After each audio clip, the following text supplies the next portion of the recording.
Hi friends, இன்றைக்கி நம்ம என்ன பார்க்க போகிறோன்னா கோடையை இதமாக்குற ஒரு ஹெல்த்தி ட்ரிங்க்ஸ் ஒன்று பார்க்க போகிறோம். அது எப்படி செய்யணும்னு இப்போ பார்க்கலாம். சப்ஜா விதை 1 ஸ்பூன் எடுத்து தண்ணியில் ஊற வச்சுருக்கேன். ஒரு எலுமிச்சம்பழம் எடுத்துக்கோங்க, 3 ஏலக்காய், ஒரு துண்டு இஞ்சியை பொடி பொடியாக கட் பண்ணி வச்சுருக்கேன்.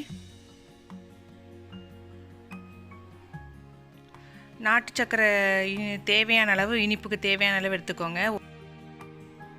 எல்லாத்தையும் சேர்த்து மொத்தமாக மிக்சியில் கொஞ்சமாக தண்ணி ஊற்றி அரைச்சி எடுத்துக்கலாம். இனி அதை ஒரு பாத்திரத்தில் சேர்த்துடலாம். நல்லா அரைஞ்சாச்சு. இனி ஒரு பாத்திரத்தில் சேர்த்துடலாம்.